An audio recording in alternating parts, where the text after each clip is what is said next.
이 3월의 주제가 돌봄이죠. 근데 제가 처음 서두를 좀 무거운 이야기로 시작을 해볼까 생각을 합니다. 요즘 뉴스에 많이 나오는 이야기 중에 한 가지가 이 형제복지원 사건이라고 계속 지금 나오고 있습니다. 오늘 아침에도 뉴스를 잠깐 들으면서 그 형제복지원 사건에 대한 이야기들이 좀 나왔는데요. 그래서 계속 이제 스쳐 지나가는 듯이 들어서 한번 어떤 사건인가 다시 한번 확인을 좀 해봤었는데요. 이 형제복지원은 이제 부산에 만들어졌던 그 불황아 수용시설이었다고 해요. 근데 거기는 우리나라에서 제일 많은 사람들이 수용됐었는데 한때 3,146명까지 수용을 했던 그런 부산에 있는 수용시설이었다라고 합니다. 그런데 이 그 형제복지원에서 1987년 3월 22일에 그때 당시에 직원의 구타로 원생 한 명이 숨지면서 35명의 원생이 탈출하면서 세상에 그 진실이 알려졌던 그런 사건인데요. 당시는 이제 86년 아시안 게임과 88년 올림픽을 앞두고 우리 정부에서 이 대대적인 그 불황아 단속에 나선 그것이 사건의 배경이 되었다라고 얘기를 합니다. 최근 어느 한 TV 프로그램에서 27년간 이 감춰져온 이 그 형제복지원에 대한 이야기를 하면서 최근에 다시 그 논란이 되어졌는데 결과적으로 이 그 수용 시설에서 12년 동안에 500명이 넘는 인원이 사망을 했다라고 이야기를 합니다. 엄청난 숫자가 생명을 잃은 것이죠. 당시 정부에서는 이 불황인들을 선도하는 목적으로 그 불황인들을 수용하는 시설마다 지원을 했다고 합니다. 그래서 이 부산 형제복지원은 약 20억 원 가까이의 그런 국고 지원을 받고 있고요. 그리고 사람이 많으면 많을수록 더 많은 지원을 받기 때문에 이제 역이나 길거리에서 주민등록증이 없는 사람들, 노숙자들, 기차역에서 TV를 보고 있는 무고한 시민까지도 끌고 가서 자기들 수용시설에 감금하고 또 그리고 강제 노역을 시키고 그리고 저항하면은 굶기고 구타하고 그리고 죽이고 안매장하는 일들을 서슴없이 저질렀다라고 이야기를 합니다. 이게 다 돈 때문에 그랬다는 것이죠. 그래서 정확하게 551명이 사망을 했고요. 일부 시신은 300만 원에서 500만 원 정도의 돈을 받고 의과대학의 해부학 실습 그 보교제로 팔려 나갔다라고 이야기를 합니다. 당시 원장이었던 분은 자신의 땅에 운전교습소를 만들려고 원생들을 축사에 감금하고 10시간 이상 중노동을 시켰다라고 합니다. 그런데 이런 이 사람들의 행실에 비해서 이들이 받은 처분은 굉장히 약한 것이었고 지금도 그 자녀들, 그 후손 세대는 잘 살고 있다라고 합니다. 자기의 개인적인 욕심들, 욕망들을 위해서 사람을 서슴없이 그렇게 돌봄과 봉사와 사랑이라는 그런 허울 좋은 그런 모습으로 사람들을 감금하고 사람들을 괴롭히고 사람들을 힘들게 했던 바로 이러한 모습들, 물론 극단적인 모습이겠죠. 그러나 극단적인 모습이지만 그러나 정도의 차이는 있을 뿐 이건 역시 지금 우리가 살아가는 우리 사회, 우리 공동체의 한 단면이 아니겠는가 생각을 해보면서 우리가 이번 달 3월 돌봄이라는 주제들을 가지고 생각할 때 정말 우리의 삶이, 우리의 모습이 어떠하겠는가라는 것들을 여러분 다시 한번 생각해 보시고 또 함께 기도하는 시간들이 됐으면 좋겠습니다. 저는 오늘 제목을 돌봄은 관심과 사랑입니다 라고 이야기를 한번 잡아봤습니다. 이게 사실 주제고 핵심입니다. 돌봄이라는 것은 말 그대로 관심, 그리고 그 관심을 바탕으로 한 사랑으로 움직여지는 바로 이 두 가지 중요한 요소로 이루어지는 것이다 라고 말씀을 드리고 싶습니다. 오늘 읽은 이 요한복음 4장의 본문은 사실 좀 제가 다 잘라내고 가장 그 연결은 좀 잘 안 되지만 네 구절만 딱 뽑아 봤습니다. 이 돌봄을 이야기하면서 어떤 이야기들과 함께 연결해 볼까 하다가 예수님이 사마리아 여인을 만난 그 장면, 바로 그 순간에만 한번 집중을 해보자라고 생각을 하고 오늘 요한복음 4장 16절에서 19절까지의 이야기들만 한번 다루어 보고자 합니다. 예수님의 이 여인을 향한 모습, 그것은 아마 예수님에 대한 여인에 대한 예수님의 알에서부터 시작이 되어졌다라고 생각합니다. 예수님이 여인을 알고 있었다라는 사실인 거죠. 이 돌봄의 사역들, 돌봄의 일들이 일어나기 위해서, 관심이 일어나기 위해서, 사랑이 일어나기 위해서 예수님이 보여주신 모습은 제일 먼저 우리로 알 수 있게 한 것은 예수님이 여인을 아셨다라는 사실입니다. 암입니다. 암이라는 단어인 것이죠. 예수님이 여인의 개인사를 충분히 알고 계셨습니다. 마치 나다나엘이 예수님을 만날 때 예수님이 요한복음 1장 48절에서처럼 이미 내가 무화과 나무 아래에 있는 것을 보았다라고 말씀하셨죠. 그랬던 것처럼 이미 이전부터 예수님은 나다나엘을 알고 계셨고, 그리고 사마리아 여인에 대한 모든 것들을 알고 계셨던 것이죠. 그분은 하나님이시기 때문에 그분의 가진 신적인 인지 능력들이 여기서 충분히 발휘되고 있다라는 것들을 우리는 알 수가 있습니다. 하나님이신 예수님은 이제 이 사마리아 여인에 대한 모든 정보, 그리고 제일 중요한 정보, 다른 사람에게는 비밀로 했을 법한, 그리고 가까운 사람들만 알고 있을 법한 가장 중요한 사실들을 그분은 이미 알고 계셨다라는 겁니다. 일단 우리가 여기서 이 아는 것에 대한 이야기들을 조금 더 해보려고 합니다. 여러분들은 사람들을 어떻게 알아가십니까? 여러분들은 누구를 알고 계십니까? 여러분, 나는 누구를 알고 있습니다라고 말할 수 있을까요? 이제부터 우리는 한 사람을 얻기 위해, 사람을 알기 위해서는 참 많은 시간들이 필요했습니다. 한 번 만나고, 두 번 만나고, 조심스럽게 그 사람과의 만남과 관계를 통해서 서로를 조금씩 알아가게 됩니다. 그만큼 많은 시간이 들이고, 또 많은 시간을 들였음에도 그 사람을 다 안다라고 말하기 어렵지 않은가 생각이 됩니다. 그런데 요즘 시대는 아는 방법도 굉장히 많이 달라진 것 같습니다. 이 시대의 알매 방법은 이런 과정, 그러니까 많은 시간을 거치고 많은 만남을 통하고 함께하는 시간들을 거쳐서 사람들을 알기보다는 지금 알매 방법은 약간 거치는 방법들입니다. 약간 공격적인 그런 방법들이 많이 있습니다. 사실 오늘날은 알미라는 단어보다는 그들의 상대에 대한 정보를 습득한다, 정보를 모은다라고 이야기하는 것이 더 나을 수도 있을 겁니다. 다시 말하면 오늘날에는 정보만 가지고 있는, 상대에 대한 정보만 습득하는 그런 관계, 그런 것을 가지고 우리가 아는 것이다라고 이야기를 하지 않는 것인가 생각을 해봅니다. 인터넷에서 이야기되는 가장 흔한 표현이 바로 이 신상털기라는 거. 들어보셨나요? 신상털기. 인터넷을 통해서 개인이 가지고 있는 개인의 모든 정보들, 개인이 가지고 있는 모든 것들을 드러내게 하고 노출시키고, 그리고 결과적으로 그 사람을 좋은 쪽으로 노출시키는 게 아니라 그 사람을 소위 매장시켜버리는 방법으로 사용을 한다라는 것이죠. 예를 들면 이런 겁니다. 오늘 본문을 좀 각색을 하면은요, 예수님이 목이 말라서 사마리아 여인에게 물을 달라고 하셨어요. 그런데 이 사마리아 여인이 당신은 유대인인데 왜 나한테 달라고 합니까? 안 됩니다. 그리고 돌아서서 가버렸어요. 예수님이 괘씸하게 여겨가지고 뒤에 가는 거를 사진을 찍었어요. 사진을 찍어갖고 집에 오셔가지고 인터넷에다 막 올리셨어요. 내가 오늘 사마리아 마을에 갔는데 여인한테 물 좀 달라고 했는데 이 여인이 매정하게 나를 유대인이라고 해서 그냥 가버렸다.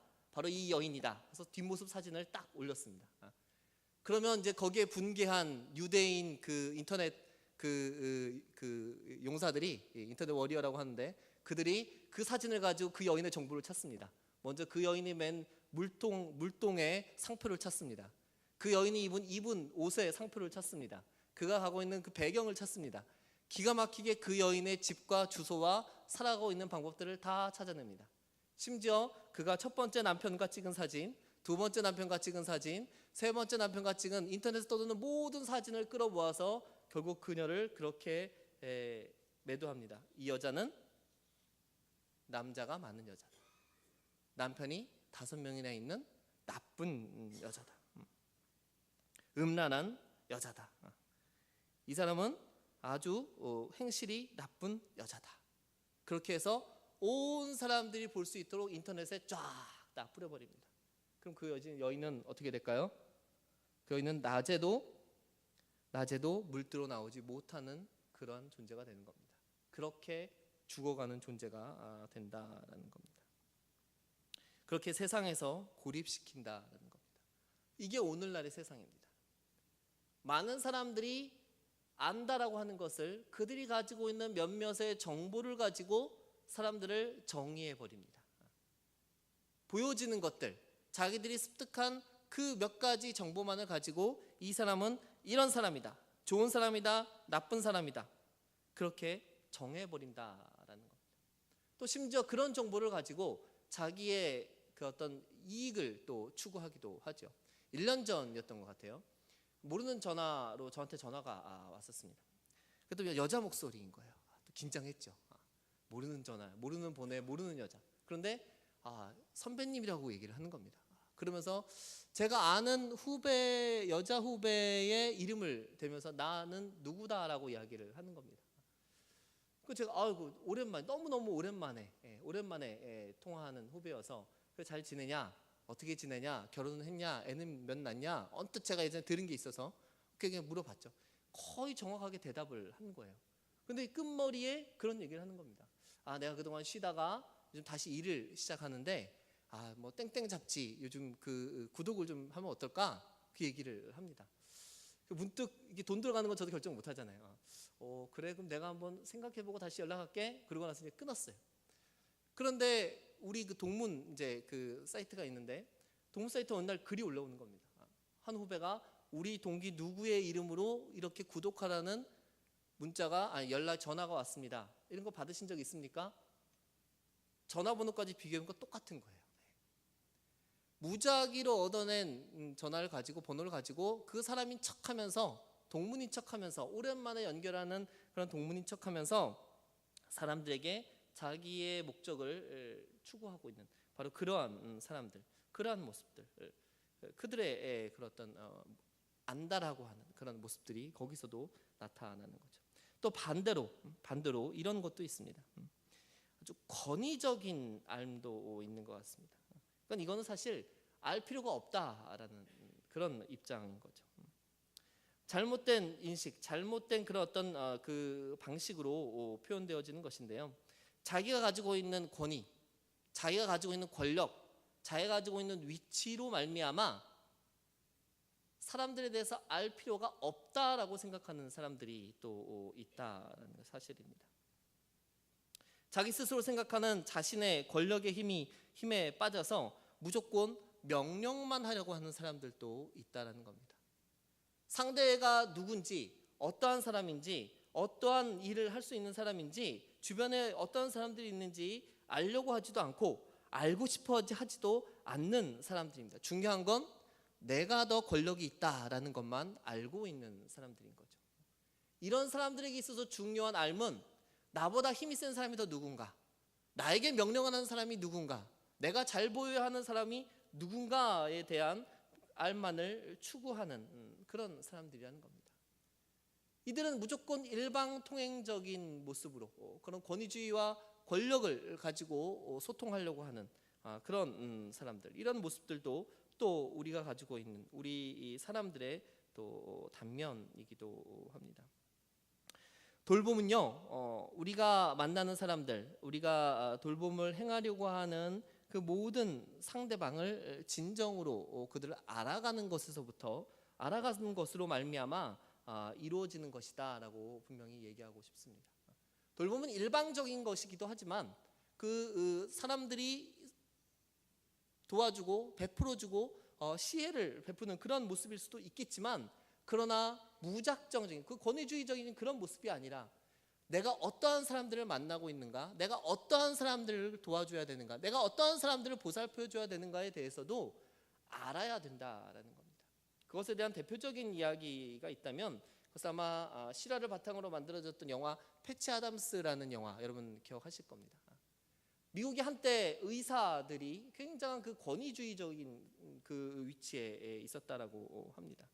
그래서 환자에 대해서 그를 사람으로 보는 게 아니라 그냥 치료해 줘야 되는 대상으로만 여긴 채로 그 사람이 어떠한 사람인지, 어떤 배경과 어떤 환경과 어떤 모습에서 살아온 사람인지는 전혀 신경 쓰지 않고 그 병에 대한 치료만을 이야기하고, 마치 물체를 두고 이야기하는 것처럼, 마치 마루타를 놓고 이야기하는 것처럼 사람들을 대하는 그런 시대에 이 주인공인 패치 아담스라는 사람이 가장 먼저 한 일은요, 그 환자의 이름을 물어보는 것이었습니다.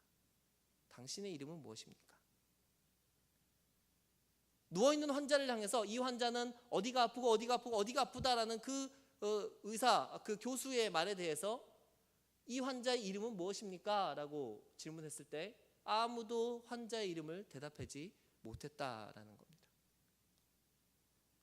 누구를 만나는가? 어떠한 사람들을, 어떠한 이야기들을, 목사님이 얘기하시는 것처럼 어떠한 삶의 이야기들을 가지고 있는 사람들을 우리가 만나고 그들을 돌보는가에 대한 관심이 필요할 때라는 사실입니다. 그것은 정보 이상의 것입니다. 단순히 그가 어떻게 살고 어떠한 그 환경 속에 있고 그의 재력은 어떻고 또 그가 어떠한 회사에 다니고 어떤 차를 몰고 이런 정보가 아니라 정말 그 사람은 어떠한 삶을 살아왔는가, 어떠한 삶을 살고 있는가, 또 어떠한 삶을 살아갈 것인가, 그의 슬픔은 무엇인가, 그의 그동안의 고통과 그의 아픔은 무엇인가에 대한 구체적인 관심에서부터 우리가 얘기하려고 하는 돌봄은 시작될 수 있다는 사실입니다. 이런 것이 없다면 그것은 온전한 돌봄이다라고 말할 수 없을 것입니다. 아마 오늘 본문에는 그렇게 나와 있지 않지만 예수님의 관심은, 예수님이 사마리아 여인을 향한 관심은 바로 이런 관심이었을 것입니다. 왜냐하면 이미 사마리아 여인에 대한 그 삶의 여정들을 예수님은 알고 계셨기 때문입니다. 그 예수님은 사마리아 여인만을 아는 것이 아니라 바로 오늘 저와 여러분들이 살아온 여러분의 삶의 이야기들을 예수님은 동일하게 알고 계실 것이고 오늘 여러분들을 향하여서 또 말씀하실지도 모르겠습니다. 여러분들이 기도할 때 그래 내가 너의 모든 상황을 안다라고 말씀해 주실지도 모르겠습니다. 그런 은혜가 있기를 소망합니다. 돌봄은 철저하게 아까 얘기했던 작은 정보에서부터 시작을 합니다. 그러나 정보로만 끝나는 것이 결코 아니라는 사실들을 우리가 기억하시고 내가 돌보려고 하는 사람들, 내가 섬기려고 하는 사람들, 내가 만나고 사랑하려고 하는 사람들이 어떤 사람인가에 대해서 여러분들이 먼저 관심 가지시고 먼저 알려고 노력하시기를 바랍니다. 그런 관심이 필요합니다. 사람에 대한 관심입니다. 그 사람에 대한 관심입니다. 여러분 옆에 앉아 있는 사람에 대한 관심이 필요합니다. 우리가 누군가를 양육한다고 할 때, 아니 이건 뭐 좀 어렵고요. 여러분 다 하셨을 만한 걸 생각해 보면 여러분 좀 나이 드신 분들 20대로 한번 돌아가 보십시오. 여러분 20대 때 뜨거운 사랑을 하셨죠. 누군가가 열심히 사랑하셨을 겁니다. 그게 지금 같이 사시는 분일 수도 있고 아닐 수도 있을 겁니다. 그러나 중요한 건 여러분들은 그 시절에 누군가를 그리워한 적이 있었을 겁니다. 누군가를 알려고 온 마음과 관심이 그 모든 삶의 힘이 집중되었었던 적이 있을 것입니다. 아침에 눈을 뜨면서부터 저녁에 잘 때까지 그 사람은 무엇을 하고 있을까? 그 사람은 지금 어디에 있을까? 그 사람은 지금 내 생각을 하고 있을까?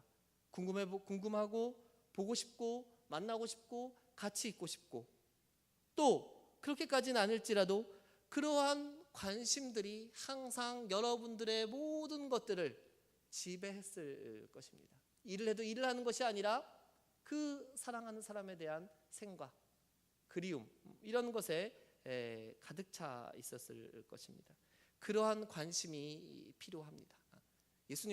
하나님은 우리 사람들을 그러한 마음으로 쳐다보셨을 것이고 그러한 마음으로 우리들에게 예수님을 보내셨을 것입니다.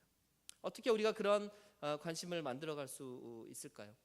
예수님은 하나님이시기 때문에 그의 완전한 신적인 능력을 우리가 쫓아갈 수가 없겠죠. 우리에게 그래서 수고함이 필요하고 노력함이 필요합니다. 그래서 필요한 것이 무엇인가 생각을 해보니까요, 그러한 관심을 가지기 위해서 필요한 거, 우리 가운데 꾸준함이 필요합니다. 꾸준함입니다. 꾸준함. 뒤에서도 얘기하겠지만 지속적인 관심을 요구합니다. 우리가 읽은 본문에서 오래전에 이미 예수님이 그 사마리아 여인을 알아오셨던 것처럼, 나다나엘을 알아오셨던 것처럼 계속해서 사람에 대해서, 만나는 사람에 대해서, 함께하는 사람에 대해서, 그들에 대해서 바라보고 쳐다보는 것이 필요할 것입니다. 저는 여기서 이 꾸준함을 바라보는 것, 지켜보는 것이다 라고 표현을 하고 싶습니다. 예수님은 그렇게 그 사마리아 여인을 바라보셨을 겁니다. 첫 남편과 살아왔던 그 삶의 굴곡들을 보았을 겁니다. 첫 남편과 헤어지고 또 두 번째 남편을 만나고 세 번째 남편을 만나고 지금의 남편에 이르기까지 그 여인이 어떻게 살아왔는지 예수님은 계속해서 그 여인의 삶을 바라보셨을 것입니다. 아마 오늘 성경의 본문이 조금 더 그 지면을 허락했다면 아마 이 이야기도 더 많이 하시지 않았을까요? 그래, 지금 지금 있는 남편도 내 남편이 아니다, 여기서 끝나지만은 않았지 않았을까 생각을 해봅니다. 그래, 네가 그동안 그 많은 시간들 지내오면서 얼마나 힘들었느냐, 내가 너의 그 고통을 보았다, 내가 너의 그 눈물을 보았다, 얼마나 그 어려움 속에 살아오느라 참으로 수고하였고 참으로 고통스러웠느냐, 하지만 나는 너를 알고 있었고 나는 너와 함께 있었다라고 말씀하실 것 같습니다. 우리가 잘 아는 모래 위의 발자국이라는 시처럼 우리가 때로는 하나님과 함께, 하나님은 우리와 함께 하시지 않았던 것처럼 느낄지라도 하나님은 언제나 우리와 함께 하셨고, 우리가 지쳐 쓰러졌을 때, 우리가 정신을 잃었을 때 우리를 업고 계속하여서 걸어오셨을 것입니다. 그렇게 하나님은 우리를 꾸준히 계속해서 지켜보셨다라는 겁니다. 우리가 일회성으로 돌봅시다, 돌봄의 사역을 합시다 라고 한 번 하고 끝나는 것이 아니라 우리 주변에 있는 이웃들, 도움이 필요한 사람들, 사랑이 필요한 사람들을 계속해서 바라보는 것이 필요합니다. 바라봄으로 그들을 알 수가 있습니다. 그들과 바라보고 그들과 만남으로 통해서 그들을 더 알아갈 수 있는 알매 지경까지 들어갈 수 있게 될 것입니다. 또 어떻게 그런 관심을 가질 수 있을까요? 좀 이게 많이 쓰는 표현은 아닌데요, 이런 표현을 한번 잡아봤습니다. 관심과 사랑은요, 짜잘함으로 완성됩니다. 짜잘함, 무슨 뜻인지 아시죠? 짜잘함으로 관심과 사랑이 완성된다라는 겁니다. 애인에게 사랑하는 이를 감동시키는 방법은 큰 거 한 방일 수도 있지만, 그러나 짜잘함이 있다라고 알고 있습니다. 좋은 선물, 명품백 좋죠. 여자분들 좋으시죠? 받으시면. 그런데요, 그런 거 선물해 줄 수 있는 능력 그다지 없습니다. 청년들 기대하지 마십시오. 큰 것도 좋지만, 그러나 내가 당신을 사랑합니다 라고 이야기하며 적어주는 작은 선물들에 제가 듣기로, 요즘은 바뀌었는지 모르겠지만 제가 듣기로 많은 여성들이 더 많이 좋아한다라는 이야기를 옛날에 들었습니다. 그게 아직도 유효하기를 소원합니다. 아멘을 안 하시는군요. 우리가 큰 거 한 방으로 사람을 감동시킬 수도 있습니다.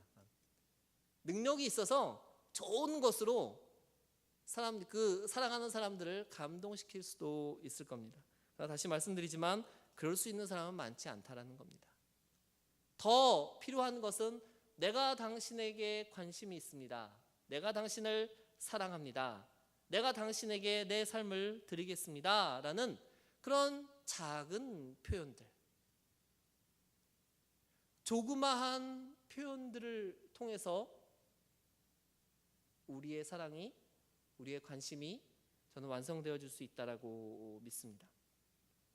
비록 내가 가지는 것은 없지만 마음을 담아서 문자를 보내고 한 통화에 전화를 하고, 그리고 짧지만 그 사람을 만나기 위해 먼 곳에서부터 달려올 수 있는 바로 그러한 열심, 그런 것들을 통해서 그 사랑과 그 관심은 더 커지고 더 견고하게 세워지지 않을까 생각을 해봅니다. 이게 이 짜잘함이란 표현과 같을지 어떨지는 모르겠는데요, 어느 은퇴하신 교회 목사님의 이야기를 들었습니다. 이분이 한참 목회하실 때 성도들의 집을 신방하실 때마다 가난한 집에 가실 때는 꼭 쌀푸대 한 푸대씩을 어깨에 지고 가셔서 그 집 부엌에 내려놓고, 그리고 그들을 위해서 간절히 안수하고 축복기도 하며 돌아오셨다라는 이야기를 들은 적이 있습니다. 그 사실 자체, 그 쌀 한 푸대를 통해서 또 해주시는 그 기도를 통해서 그 가정의 성도들은 은혜를 받고 감사함을 느끼고 더 하나님 앞에 충성할 수 있는 일꾼들이 되었다라는 이야기를 들었습니다. 또 어떤 목사님은 학원에 다니는 딸을 찾아가서 딸을 위해서 그 자리에서 무릎 꿇고 그 자리에서 딸을 위해 축복기도 해주는 바로 그러한 모습 속에, 딸이 처음에는 창피하고 부끄럽고 그런 모습이었지만, 그러나 생각해보니 나를 향한 아빠의 이 사랑과 작은 기도 하나 때문에 내가 이렇게 살아갈 수 있다라는 그런 고백이 있었다는 것을 들었습니다. 작지만 큰 감동과 큰 감사를 경험하게 할 수 있는 것은요, 큰 선물에서 나오지 않는다라는 것입니다. 작은 한 행동 그 하나를 통해서 그 관심은 완성되어지고 사랑은 완성되어질 것입니다. 우리가 하고자 하는 돌봄의 사역들은 그렇게 이루어질 수 있다라는 것입니다. 예수님도 사마리아 여인에게 엄청난 기적을 일으키시지 않았습니다. 예수님도 처음 그 여인을 향해 물 한 바가지 달라라는 말로 시작을 하셨습니다. 아무렇지도 않은 그런 행동을 통해서 그녀와의 거리를 가깝게 할 수 있었습니다. 또 요한복음 21장 9절 10절에 보면 예수님이 부활하신 후에 베드로와 제자들에게 나타나셨을 때 예수님은 바닷가에 서셔서 근엄한 모습으로 베드로야, 넌 날 사랑하느냐 외치지 않으셨습니다. 예수님이 하고 있었던 행동은 무엇이었을까요? 무엇이었을까요? 고기를 굽고 계셨습니다. 음식을 하고 있었습니다. 사랑하는 제자들을 위해서, 사랑하는 제자들이 고기를 잡고 돌아와서 굶주리는 그 제자들을 위해서 불을 피우고 거기에 고기를 굽고 계셨다라는 것입니다. 작은 사랑의 모습들, 작은 관심의 모습도 예수님이 보여주신 바로 모습이라는 것입니다. 마태복음 10장 42절에 또 누구든지 제자의 이름으로 이 작은 자 중 하나에게 냉수 한 그릇이라도 주는 자는 내가 진실로 너희에게 이르노니 그 사람이 결단코 상을 잃지 아니하리라 하시니라.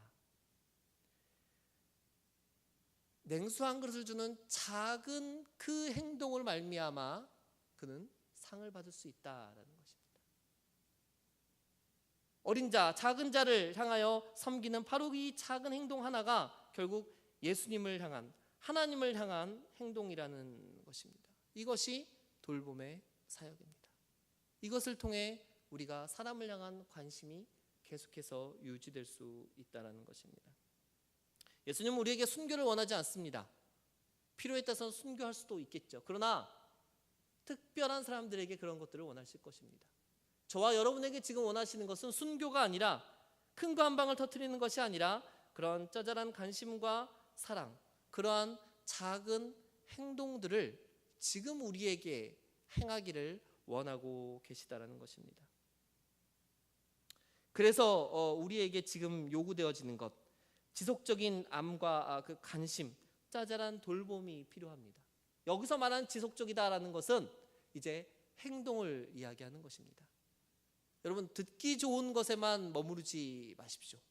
여기서 그래, 맞아, 그렇게 해야 돼 라는 것에만 머물지 않았으면 좋겠습니다. 돌봄은요, 어떻게 보면 동사일 것입니다. 그냥 말로 끝나는 명사가 아니라 직접 우리의 삶을 통해서 이루어져야 되는, 결과가 있어야 되는, 행동이 있어야 되는 바로 그런 단어이다라고 생각이 되어집니다. 야고보서에서 행함이 없는 믿음은 죽은 것이다 라고 이야기를 합니다. 우리의 믿음이 행함으로, 특별히 3월 주제인 돌봄이라는 삶의 모습으로 나타나야 될 줄로 믿습니다. 여러분 주변의 작은 자들을 찾아보십시오. 여러분 주변에 있는 사마리아 여인 같은 사람들을 한번 찾아보십시오. 여러분 주변에 있는 이제 실망하고 지치고 선생님을 잃은 베드로와 제자들 같은 사람들을 찾아보십시오. 그들을 위해서 고기를 구워주고 그들을 위해서 격려해 줄 수 있는, 그들의 치부를 드러내고 그들의 정보를 얻어서 세상에 널리 전하는 그런 모습이 아니라 그들을 위로할 수 있고 그들의 필요가 무엇인지 구체적으로 알리는 삶, 구체적으로 그것들을 행하는 삶이 우리 가운데 필요한 줄로 믿습니다. 여러분들이 구역장이십니까? 교사입니까? 양육자입니까? 구역 모임하는 그 시간, 양육하는 그 시간, 교사와 학생이 모이는 그 시간만 여러분들은 구역장이고 양육자이고 교사가 아니라 일주일 내내 여러분들은 구역장으로, 양육자로, 교사로 살아야 됩니다. 여러분의 생각 가운데, 여러분의 마음 가운데, 여러분의 기도 가운데 그런 여러분이 맡고 있는 영혼들을 향한 꾸준한 그리고 지속적인 관심과 사랑들, 노력들, 투자들, 그 짜잘한 삶의 행동들을 통해서 여러분이 돌보는 그 영혼들이 온전히 세워지고 온전히 성장되어지기를 소원합니다. 예수님이 그러셨던 것처럼 사람에 대한 관심과 사랑입니다. 우리가 얘기하는 돌봄은 바로 이 관심과 사랑으로 완성되는 줄 믿습니다. 이것을 위해서 우리가 오늘도 그리고 내일도 그리고 우리의 기도 제목이 이러한 삶을 살아가기를 원하는 기도 제목으로 우리 하나님 앞에 이루어지고 또 나의 손과 나의 발이 그러한 삶을 살아가기를 소원합니다. 우리 중앙교회 우리 모든 성도들이 바로 이 삶에 앞장서시고 여러분들을 통해서 더 많은 사람들이 세워지고 그리고 제자로 더욱더 하나님의 일꾼으로 만들어지는 귀하고 복된 우리 중앙교회 되어지기를 소원합니다.